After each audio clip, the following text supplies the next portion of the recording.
Hi, everyone, and welcome to Rewinding Founders, a podcast where we talk to founders and entrepreneurs about the very early days, openly and honestly, so everyone can see what it's actually like to start something new. Today, we'll be talking to Ramsey Shaffer, co founder and CEO of Uptrends. Uptrends is a really cool startup that monitors stock market news and social media conversations to help stock market investors make better decisions. We talk about his crazy stories, for example, how he thought he might be going to jail instead of an investor meeting, and also some of the mistakes he made along the way. This episode was so relatable, and there's so much to learn. Hope you enjoy. Ramsey, thank you for being here today. Thank you for having me, Adi. Amazing. Okay, so before we even talk about what you do currently, I'd love to hear how you got started in entrepreneurship. Oh boy, yeah, that's a great question. And people have asked me before. I don't know if there was ever like a through the doorway moment where I was like, "Oh, I'm an entrepreneur now." When I was in middle school, I was selling like Mountain Dew out of my locker, literally, until they told us that we weren't allowed to do that anymore. I was a drummer in a punk rock band in high school. Our parents would drive us around because we literally didn't have driver's license. We'd play 18 plus shows at 17, and so we'd have to leave after we played. And then in college, like I just kind of stumbled into some of the right people and uh, the right activities, I guess. And like now here I am, the founder of an AI startup. So I don't know if it's ever one thing. I'd be curious to hear from other founders, like if there was a strong moment for them. But for me, it's kind of always just been like a little magnetic force in the background, it feels like. Amazing. And how did you get to your current startup? And like, how did the idea even come to be? Yeah, so our startup, I'm the founder of Uptrends. Uptrends.ai is the website, of course. We track which stocks are being talked about in the news and then send you alerts when anything crazy happens. So you can go on our website, see which companies are being talked about, set an alert to be notified about things like lawsuits, earnings, Elon Musk says something crazy about the CEO or something like that. And then you'll get a message, an AI summary to your inbox whenever it matters.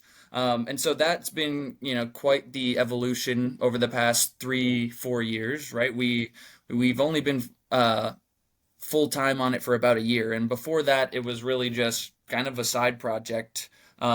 Originally started kind of out of college. Myself, my co-founder, good buddy Sam, were both really big stock market nerds. We downloaded Robinhood like as soon as it came out. They had I don't know if you remember, but they had the free stock thing where if you join, you could send your friend a free stock if they joined. Very smart referral program.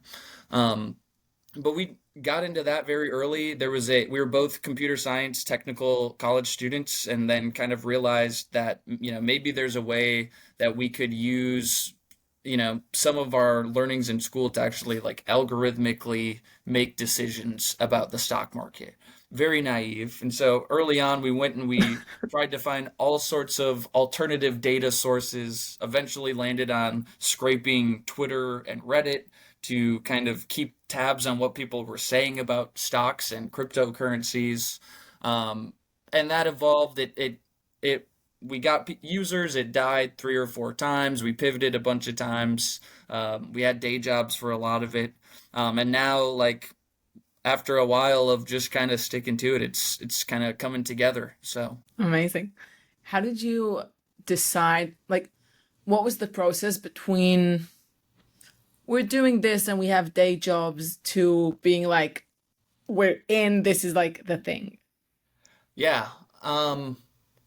So I don't know if we started it, if I ever had imagined it being a full-time thing until we went through this accelerator program. I'm from Minnesota, so it's kind of like the more popular Minnesota accelerator called Beta.mn.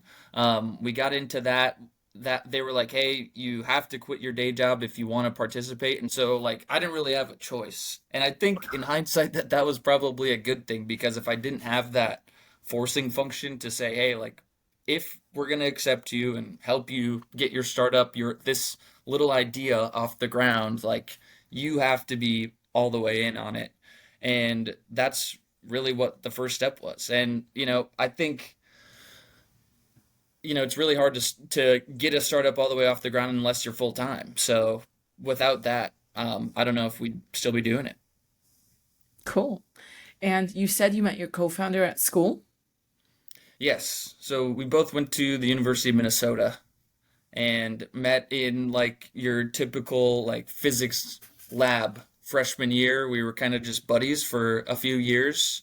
And then we both got into investing, kind of nerded out on that together. And then COVID came, 2020, we were both seniors, both really didn't have a ton of ambition for what we wanted to do in the corporate world after graduating. And so, we kind of were like, hey, what if we could make some money doing something else, right? And that's kind of how Uptrends, the seed of Uptrends, began, I would say.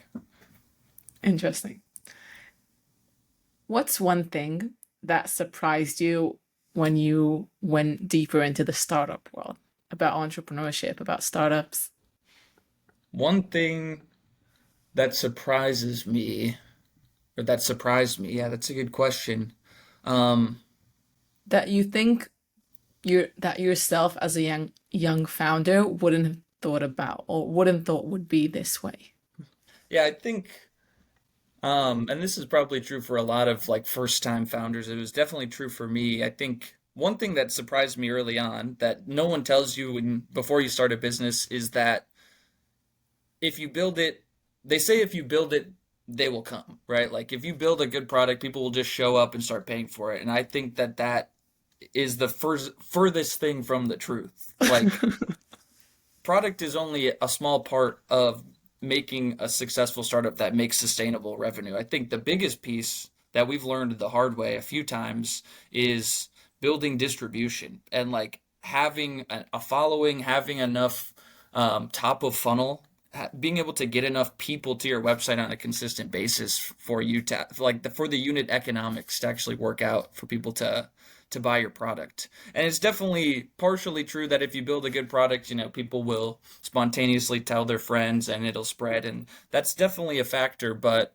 like unless if no one's heard about your product, then it's hard to make any money. And so we spent our first 6-12 months before we quit our jobs just kind of working on a better product, talking to users. But we weren't making any money because no one was showing up to our website.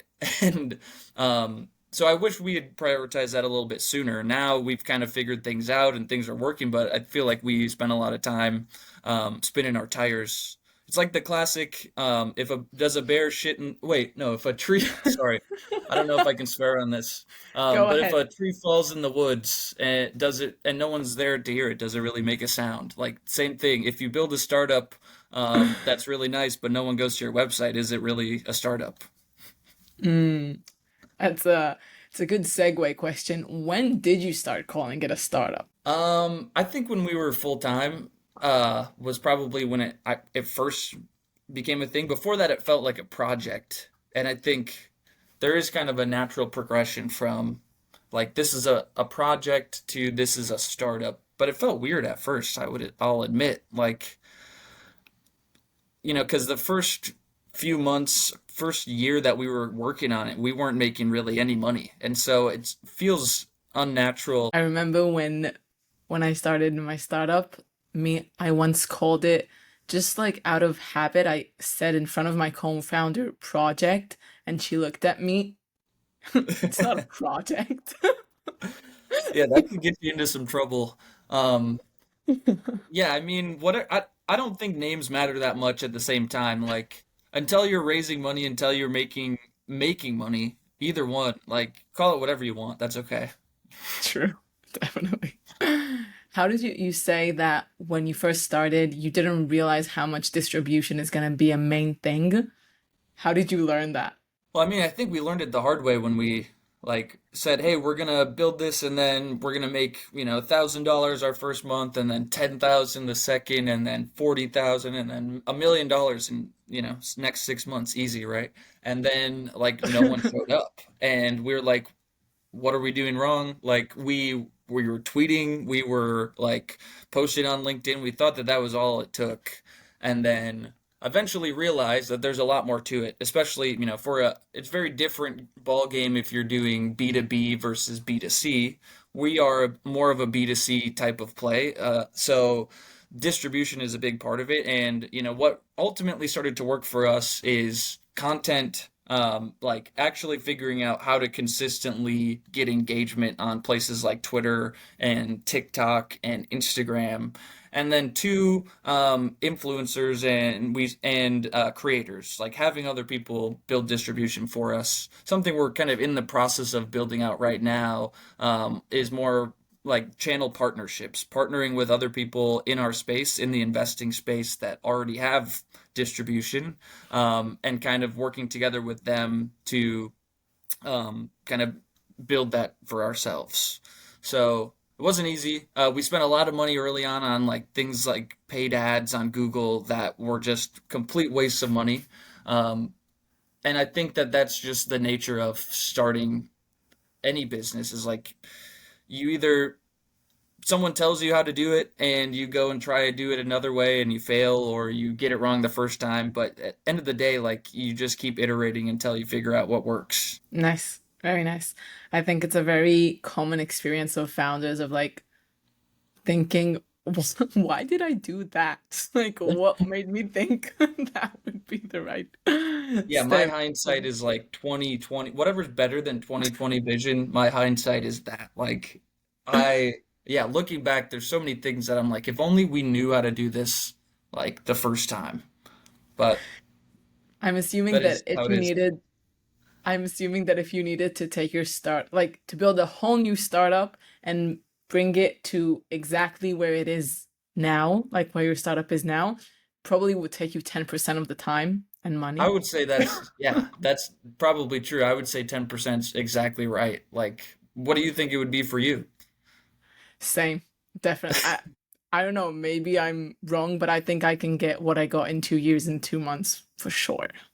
Yeah, because I Easy. feel like most of for us at least, like, and there was a lot of mistakes we made early on, but I think issue the number one thing that gave us issues was just building things into our product and into our development cycle that made things take too long. So, for example, early on, we gave people a 30-day free trial of Uptrends, and you could put in a credit card, and then you had 30 days to try it and cancel.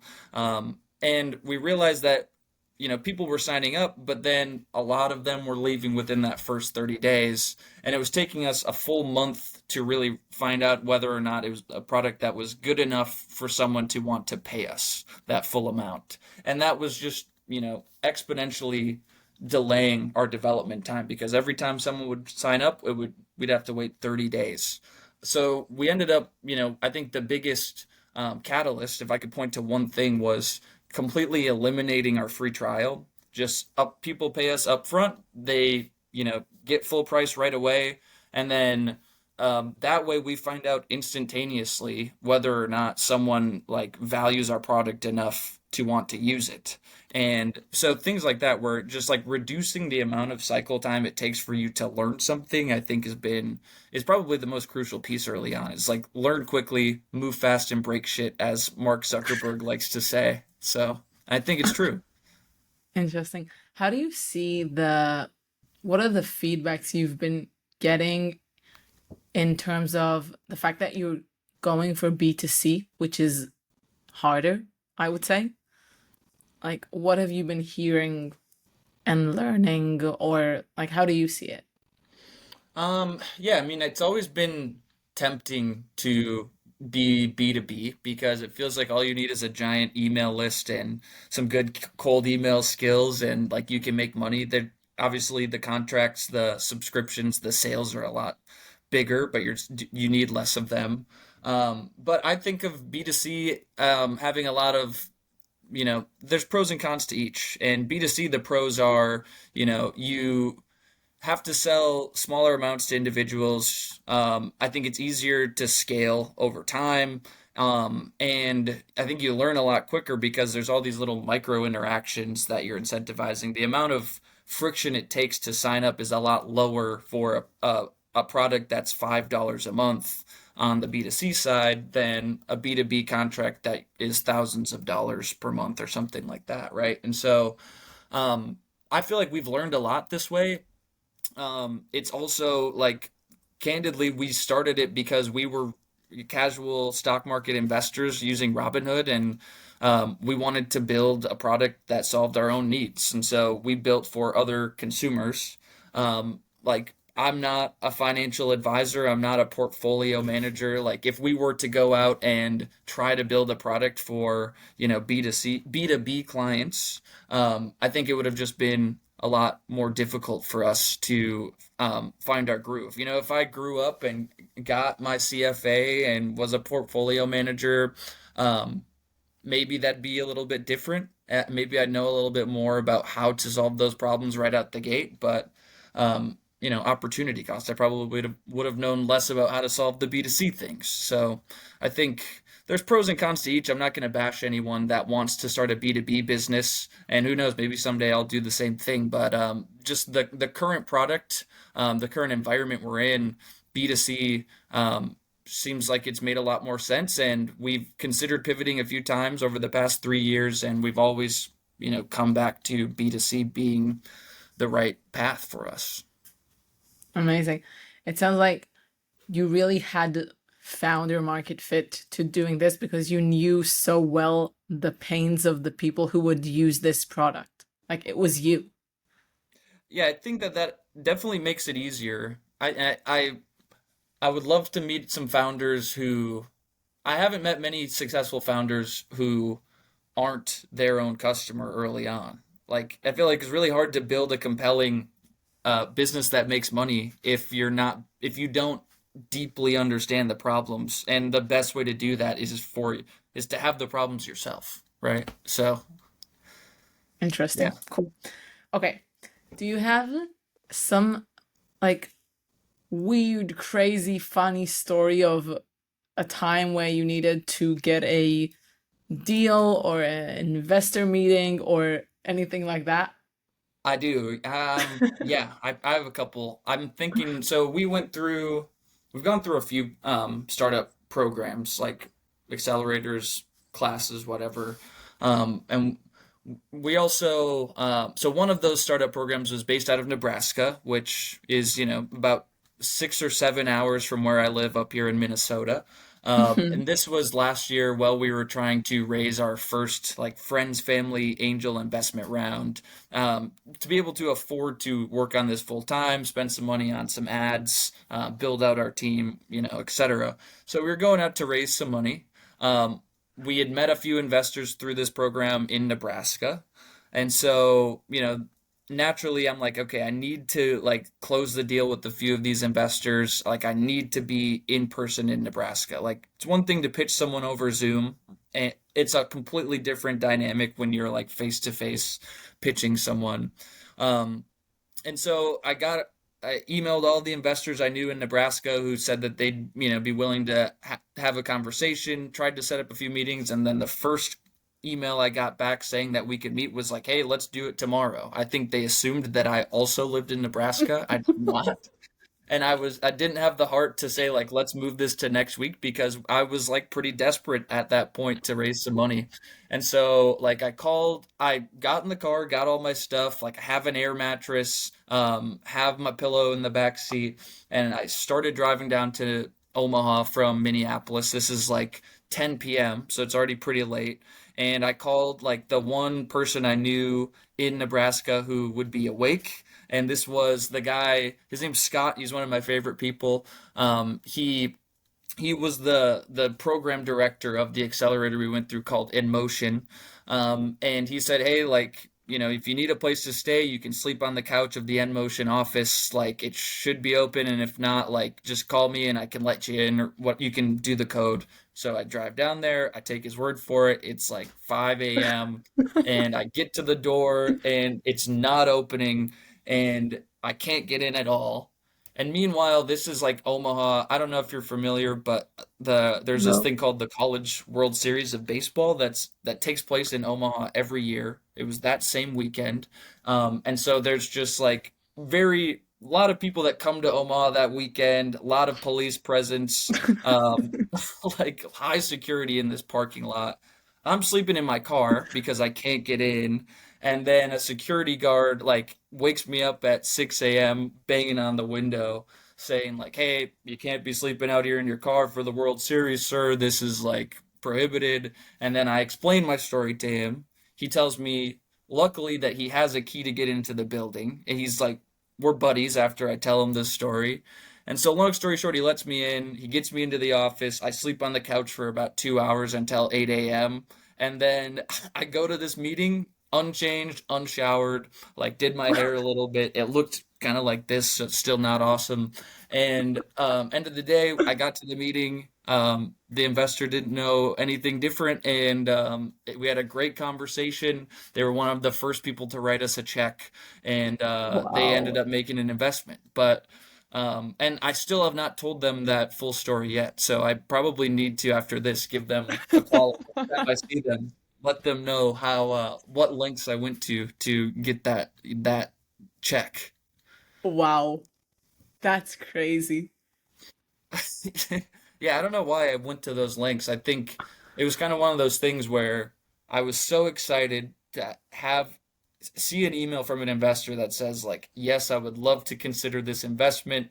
Let's meet tomorrow." And I got in the car before I could really think that it was a dumb idea to drive overnight without making any plans on one of the busiest weekends in Omaha of the year. But luckily it worked out, and now I have a pretty good story to take away from it. Definitely. Wow. Did it was just you, right? Not you and the C on your co-founder. Just me, yeah. The next day when I like called him and told him that I mean, if I slept in my car all night, that wouldn't have been the worst thing. But getting woken up at 6 a.m. by the security guard, I was like, oh shoot, like am I going to jail tonight before this investor meeting? Like this, thinking worst case scenarios. Luckily, he was a really nice guy, but you never know. That's so cool. Wait, okay, so you're the CEO of the company, right? Yes. Okay. And your co-founder, what's his title? My co-founder, his name's Sam. He's our CTO. We call him our Chief Technology Officer. Uh, Early on, we called him like our tech wizard. I think it just like we were talking about with when does it feel right to call yourself a startup? Like I feel like the same thing is true with when does it feel right to call yourself like a CEO or CTO? Like when it's just you and your buddy and you've just got an LLC you incorporated on some janky website. Like it feels kind of weird to have Chief Executive Officer on your LinkedIn title. So yeah, but he's CTO now. It's official. I'm CEO. It's official. Interesting. And how did you decide who's gonna be in which like job role since you're both coming, it sounds like from a pretty similar background. Yeah, Sam was a bit Sam was computer science, I was systems engineering. So we both took coding classes, but Sam was much deeper into the weeds when it comes to like database architecture and machine learning models and all of that. And so it made more sense for him to be the CTO. I don't know if I'm like the most cookie cutter, like picture perfect CEO archetype, but like he was CTO and it's like, okay, someone's got to be CEO. So I'm CEO. And I've definitely like it's it's evolved over time. I feel much more comfortable. Like there's nothing else I would rather be doing. But early on, it definitely was. It took some learning to figure out like how a CEO should operate on a daily basis. Hmm. And how confident were you feeling about it when you started calling yourself CEO? So we honestly had the idea in 2020. We probably started calling it a startup in 2022. That was right. That was about the time we were, starting to go full time.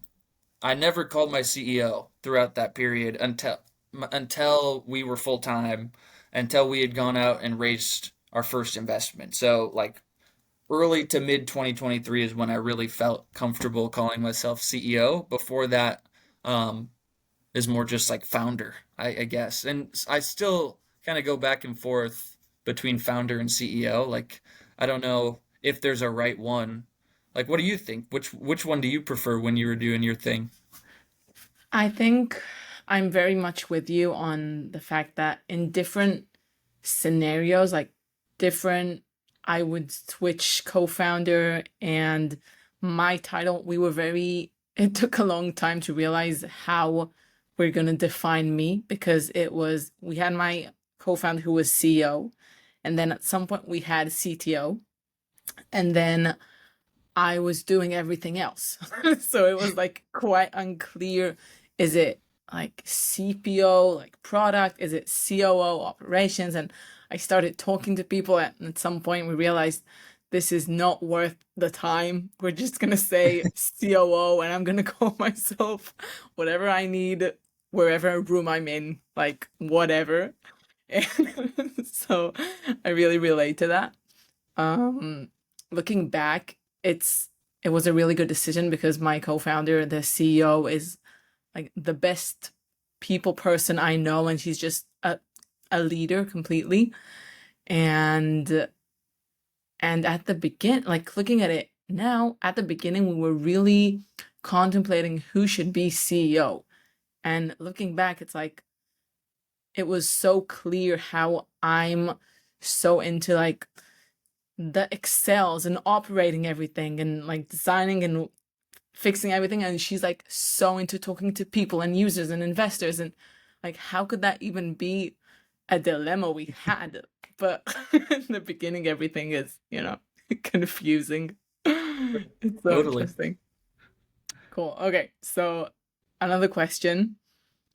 What is one thing that happened that felt like, whoa, like this is such a win, like we're going in the right direction, but maybe other people wouldn't understand, like maybe other people wouldn't see it as that big of a deal. Yeah, there's a few of these. I mean, I think like the easy one that comes to mind early on, which wouldn't be a shock to anyone else, but we went through that accelerator beta.mn. They have a showcase where they invite a few hundred people to come and vote on their favorite startups. And of the 12, we ended up winning the showcase in 2022. And that was like the first validation for me. Like that was when I was first convinced that we should actually be like spending our all of our time trying to build this. Um, but if we're talking about like small wins that like would be a little bit less perceptible to other people, I think some of the early ones were just like our first positive user feedback was like game changing for me. Like that completely changed how I looked at the business. You know, it's like over time we had spent 3 or 4 months just working on building the product. It wasn't even out there yet. We launched it and it didn't work at all when we first launched it. Like everything's breaking. We're getting nasty emails from people saying like, "Hey, give me my money back." And so like it was not all sunshine and rainbows at first, but then like eventually you get someone who reaches out on LinkedIn or someone who emails you and says like, "Hey, like I genuinely love your product. I appreciate what you're doing." And like I have like literally I have a user that is now one of my good friends. He's been using it for about a year. He called me yesterday, like 4 p.m. and was just like trying to catch up and talk about the markets, and like it was like that's what I live for. I think those are the biggest wins when you start not only getting that early user feedback, but like I think it's a great litmus test if you're doing something right if you have users that are your friends, like legitimately that you feel like comfortable calling or texting, or if they feel comfortable calling you to talk about stuff completely outside of your product. I think that might be the biggest win. And that's still probably like if everything goes to shit, if our product stops working, no one wants to use it anymore, as long as those early users are still my friends, I'm happy. That's amazing. That's so fun. It sounds so exciting to have someone just like telling you this is great. And then how did you become friends, by the way? Um, I mean, there's a few that I keep pretty close contact with, but one of my favorite friends, users, his name's Gavin. He's a guy from North Dakota. And he just reached out on LinkedIn after seeing a post, one of my posts, and was like, "Hey, this is interesting." And then we started talking, and then I told him, we have this website called Uptrends. He tries it, and then he's like, and this is still very early on when the website is still very crappy.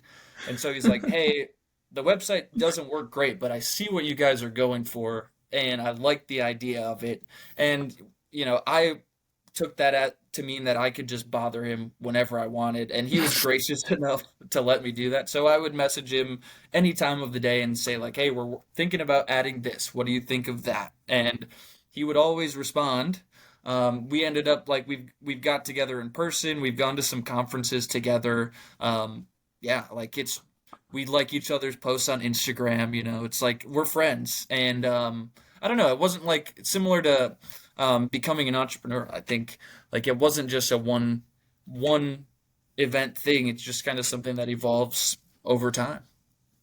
Amazing. I love how you say that once he messaged you, you felt like you can just, message him whenever. And I love that it worked.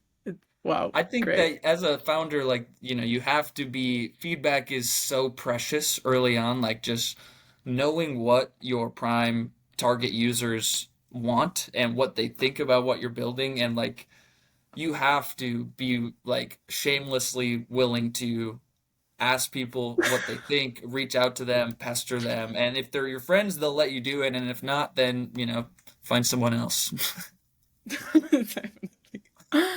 Wow. Okay. So you met a lot of people, it sounds, through that, people who are using the apps.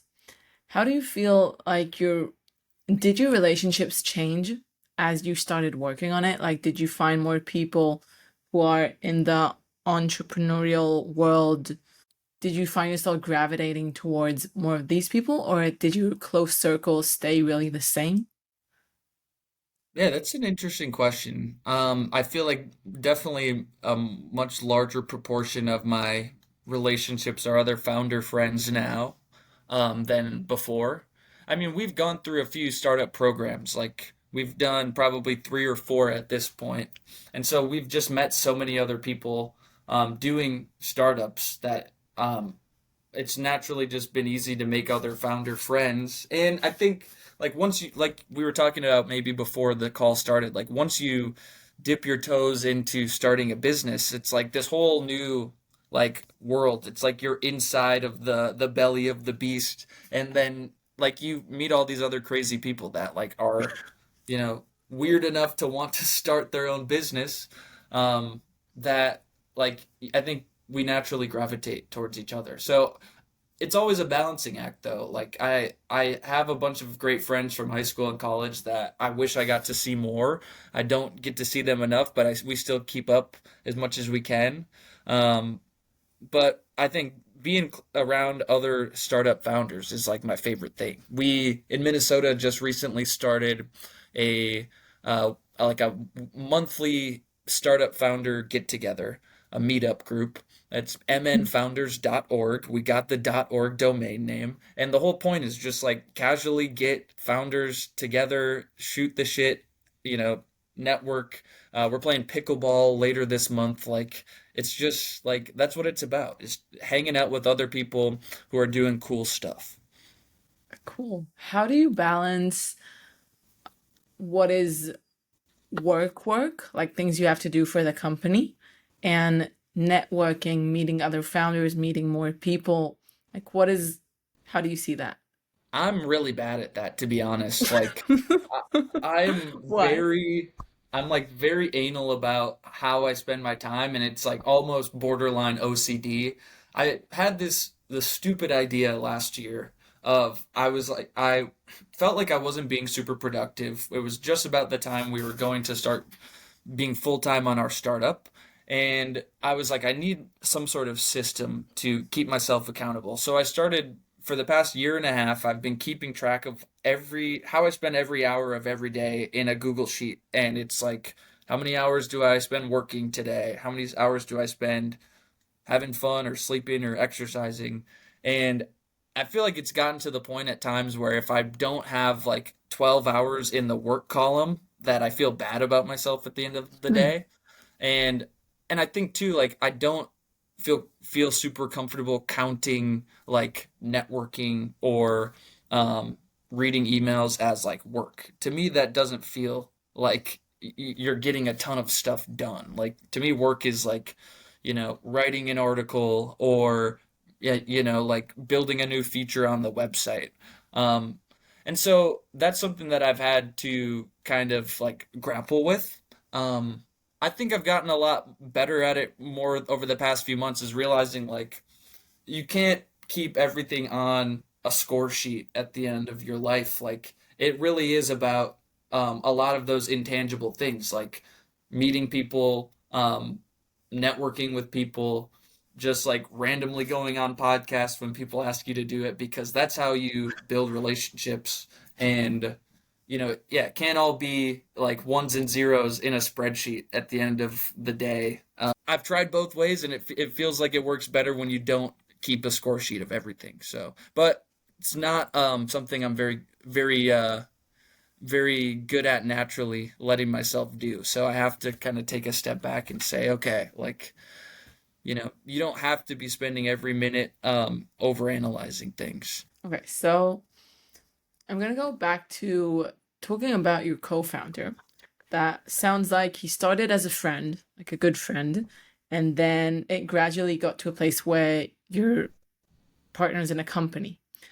How do you see your relationship change throughout that time? And did it have any challenges in the way? I like I see you're smiling for anyone who's listening. Yeah, I'm no, just overhearing. Sam and I have a great relationship. Like we've been friends now for like, pretty much my entire adult life. Like I met him at 18. So we've known each other for almost a decade. And like it has definitely evolved. At first, before we're even considering starting a business, we're just, typical college friends. And then you start a business, you're working together every day for a few years. Like at this point, like I'm married, I have a wife. It feels like he's my business wife. Like we we argue, we bicker, we have a lot of fun, but like, we are now comfortable enough to be able to have those deeper conversations and not hurt each other's feelings. I feel like that's an important part about any relationship. You really know if you're close with someone if you can say something mean to them and they'll still be your friend. And mean as in like something that you have to say because it has to be said. If that makes sense. Like you know like there's a lot of tough parts about starting a business and not every day. Most days, honestly, are not sunshine and rainbows, and so you have to be willing to have tough conversations. And I think me and him do that really well. He is a very open guy, a lot smarter guy than I am, and so I know a lot of the times when we're having arguments that he's usually right, and I just need to let myself get to that conclusion a little bit quicker sometimes. But yeah, I think we have a great relationship, and it's something that just takes time. Like our first few months of starting the business, we're still figuring each other out on how to like work together and kind of transition from like, hey, we're friends, like let's watch sports and play video games to now like, hey, we have to do some important business stuff that has to be done by yesterday. Like, how are we going to do it? Interesting. How do you decide who makes different decisions? Like if you ever have different opinions or anything like that. Yeah, I think it depends on the decision. Like when it comes to a lot more of the technical stuff, Sam is usually like I trust him to make the right call. Like we talk through it as a team. There's four of us on the team right now, and it's usually kind of him making the final decision. When it comes to more things on the growth side, like users, acquisition, distribution, that's where I'm usually making the decisions. And I think that that's kind of the natural split that you see with a lot of startups. There's like the product decisions and there's the growth decisions. And there's, of course, some gray area in between things like, user experience. different like features that might be more prone to helping things go viral and whatnot. But usually there's kind of two buckets. And so, being the two co-founders, it's naturally kind of split into that. He makes most of the product decisions, I make most of the growth decisions. And, if one of the two of us feels really strongly about something or disagrees with something, like we have that conversation and we have kind of a natural tiebreaker in the rest of our team to say, like, Ramsey, you're wrong about this, like Sam is right. And then I usually will step back. But yeah, you kind of have to have the the the division of control when you're starting a business. It's hard to start a business as a dictator, I think, in a lot of ways. And I think that, we probably wouldn't have gotten this far if we didn't figure that out pretty early on. Cool. Do you see yourself as the same person who started this company? Hmm. Yeah, I don't know. I think so. It's kind of like the ship of Theseus, right? Like, are you ever the same person you were yesterday? I mean, like, it's been a couple of years now. I feel like the same person, but I'm also different in a lot of ways. Um, it'll be interesting to see how I feel in 2 years from now, because it feels like these first couple of years have been really just figuring out how to get to product market fit, how to actually like grow revenue, get paying users. And now we're at the point where we're like revenue is growing at a percentage that we're pretty happy with. We've got some outside investment like this. We're setting the table to be able to actually start, going out to scale. And so, it'll be interesting to see how things look in 2 years from now, with some of that already in place. Amazing. Okay. Next question. What were some ideas that you said you had a few pivots along the way? What was before?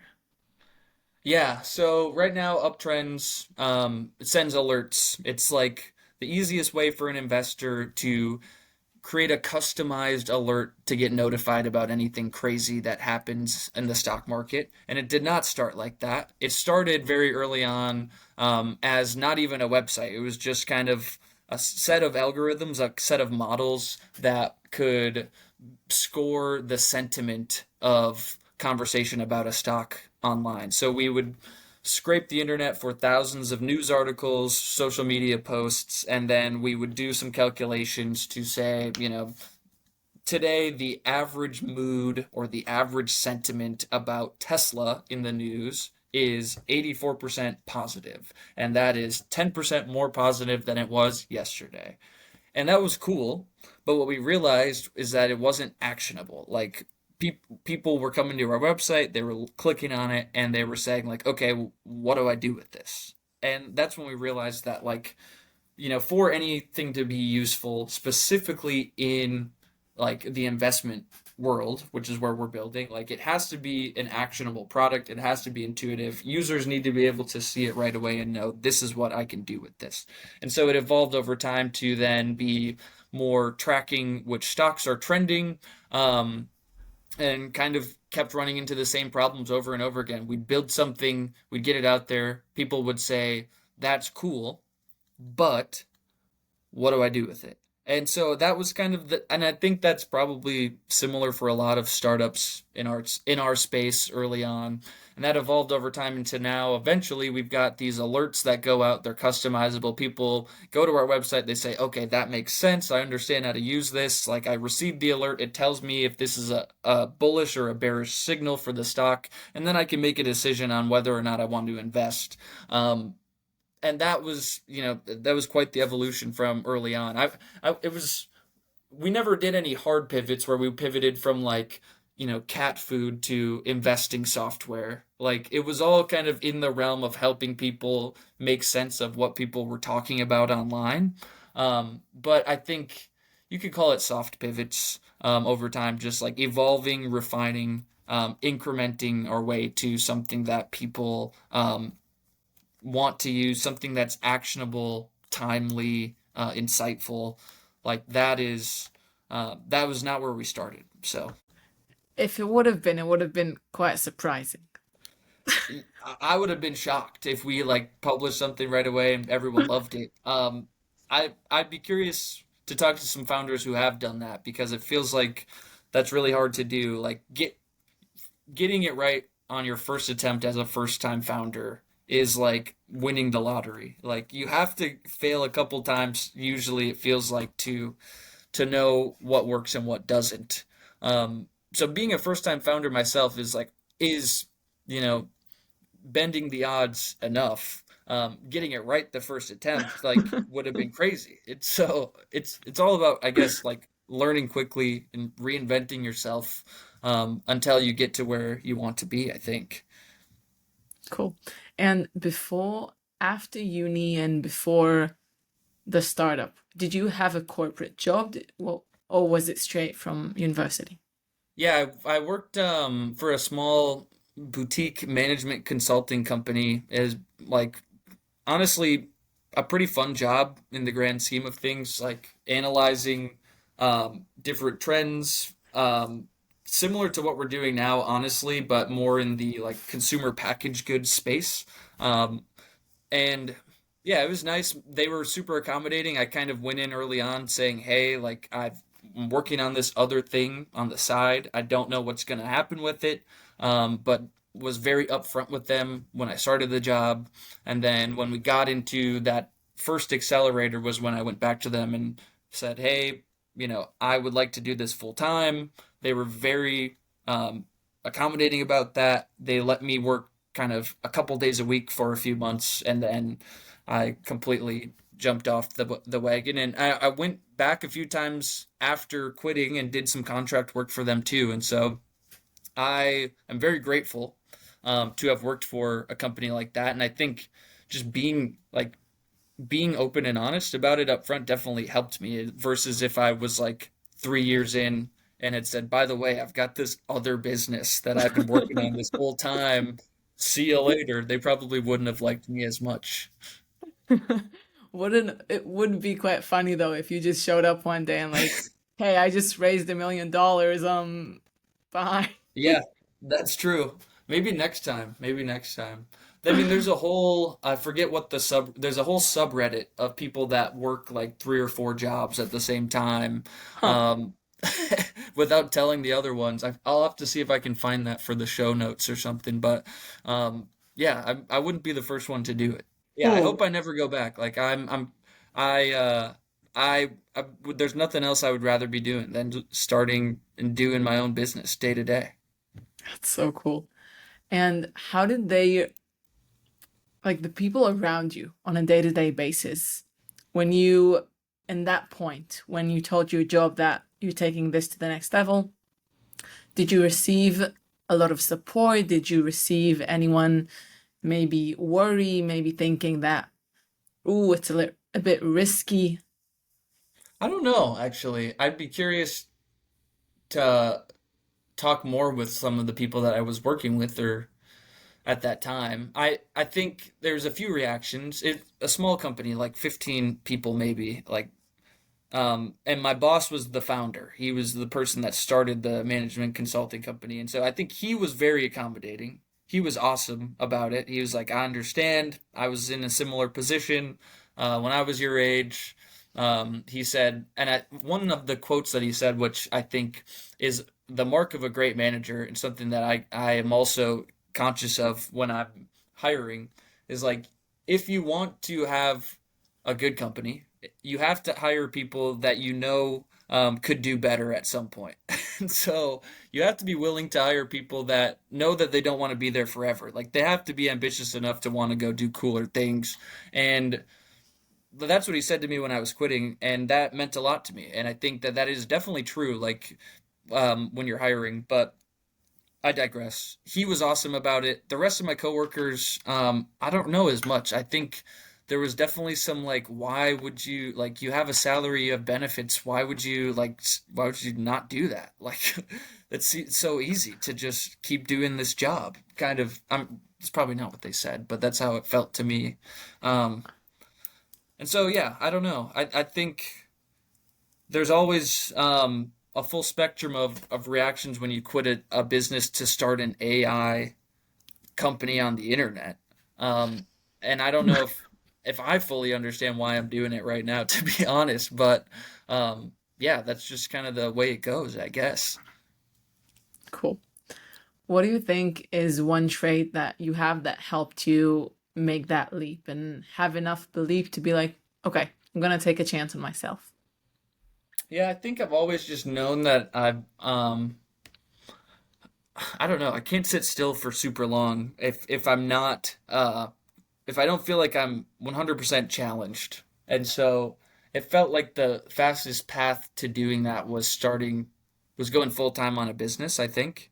Um, if I was working a job that was like, I mean, not that consulting is not challenging, it can be. But if I was working like a molecular physics job in a lab or something that was like really taxing, that maybe I would be doing that today. I don't know. But I think that's what draws a lot of founders in. It's obviously there's the appeal of independence and the upside of being able to make a lot of money if you do it right and being able to impact people. But I think honestly, for many founders, especially though the ones that stick with it after it feels insane to keep sticking with it, are the people that just want to be challenged, like the people that feel the need to go through intellectually taxing stuff every day. Like that's most of what a startup is, honestly, right? It's so interesting. I'm gonna remember this sentence, like the fact that just the willingness to be intellectually taxed every day is it's a nice sentence. Like it's something interesting to think about. Thank you. I'll have to write that down for myself Yeah.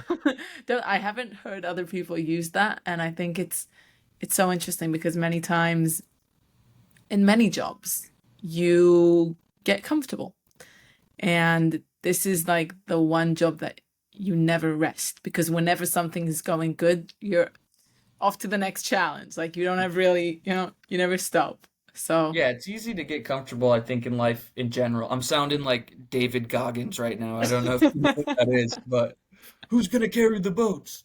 Um, but I think it is easy to get comfortable, especially, and I think honestly more so if you're your own boss. Like no one is there to tell you should be doing stuff. Like we don't use Microsoft Teams. There's no one to check if my little like online thing is green or yellow or red. Like I could spend all day on Instagram if I wanted to. And apps like Instagram and TikTok are getting more and more entertaining every single day. Like it's getting easier to spend time there if you really want. And that's part of the mentally taxing thing about starting a business is not just making the decisions, but having the fortitude to say like I'm going to sit down for the next 8 hours and like get this shit done. And so yeah, it takes a lot of discipline.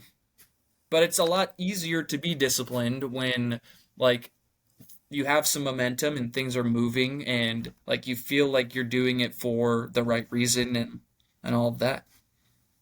cool. What's one piece of advice that you hear young founders receiving, or maybe you received yourself, and you think is absolute bullshit?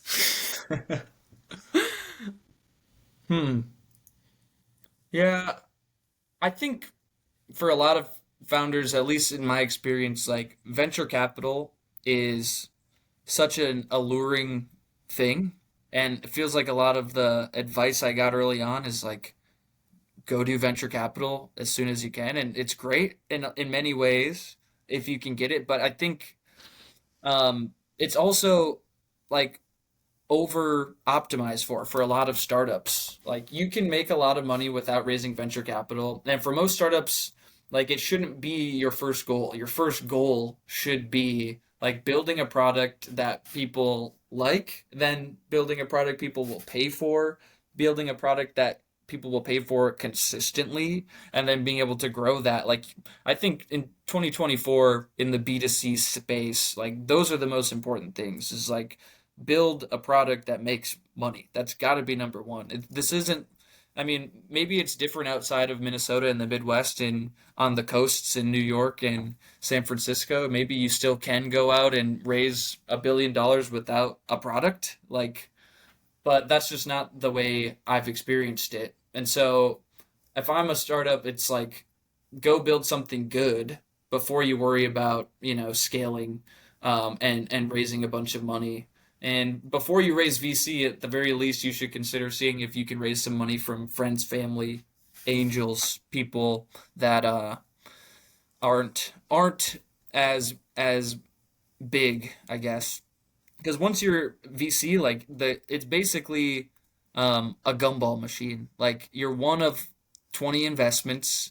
Your only goal is to spend is all of the money they give you within the next 12 months and try to make it to $1 million in MRR or whatever their KPI is. And then if you don't do that, it's on to the next one. And so I guess maybe it depends on the individual founder and what your goals are. But for me, we definitely we tried I think too hard early on to optimize for VC when it just wasn't what we should have been doing.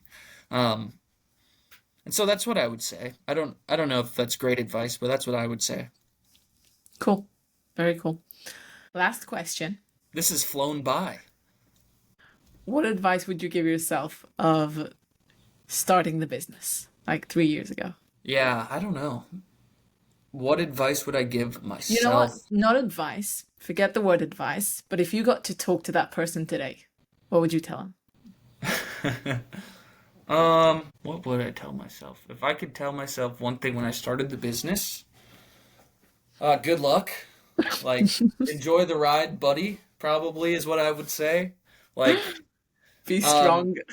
I wish I could tell myself everything I know now and say like, okay, don't make these mistakes. Probably what I just said right before this, like make money, build something people want right away, and don't worry so much about raising outside investment right away because there's a lot of distractions out there, and the whole point of any startup or any business in general is like build sustainable recurring revenue. And if you can do that, the rest of the problems tend to solve themselves. I'm probably oversimplifying, but yeah, two answers that and good luck, buddy.